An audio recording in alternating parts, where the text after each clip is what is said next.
Depuis des profondeurs encore plus obscures que l'endroit où les Cyclopes avaient été enfermés, Gaïa ressentit un autre mouvement, plus lourd, plus chaotique, comme si le cosmos lui-même tentait de se retourner pour donner naissance à quelque chose dépassant toutes les limites naturelles. Cette fois, les secousses n'étaient ni régulières, ni ordonnées, mais des vagues de force se heurtant les unes aux autres, creusant des déchirures de douleur au cœur de la terre-mère. Gaïa comprit qu'une nouvelle génération, une forme de puissance totalement différente, se préparait à émerger. Dans un royaume où aucune lumière ne pouvait pénétrer, 3 silhouettes gigantesques commencèrent à s'éveiller. Elles n'étaient ni des titans, ni des cyclopes, mais quelque chose de bien plus primordial, plus étrange, et tellement puissant que leur simple présence semblait déformer l'espace autour d'elles. Lorsque Gaïa ouvrit les couches profondes de la terre, 3 êtres monstrueux surgirent de l'abîme, leurs corps titanesques recouverts de centaines de bras s'étendant comme les piliers d'un monde encore informe.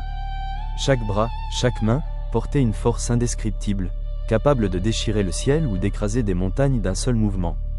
Ils étaient les Hécatonchires, les sans-bras. 3 frères, Biarré, Koto et Gies. Ils incarnaient la violence brute, la puissance sans limite, et le chaos indompté qui existait avant l'apparition de l'ordre. Mais, tout comme pour les Cyclopes, leur naissance emplit Ouranos d'effroi. Le ciel ne pouvait tolérer l'existence d'êtres possédant une centaine de bras, des créatures des dizaines de fois plus fortes que n'importe quel titan, des forces défiant toutes les frontières du cosmos. La peur se transforma en haine, et une nouvelle fois, Ouranos répéta son acte de cruauté.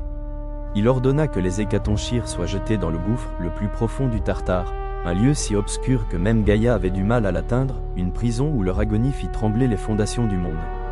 Gaïa gémit de désespoir, son corps frémissant à chaque fois que ses enfants étaient précipités dans les ténèbres.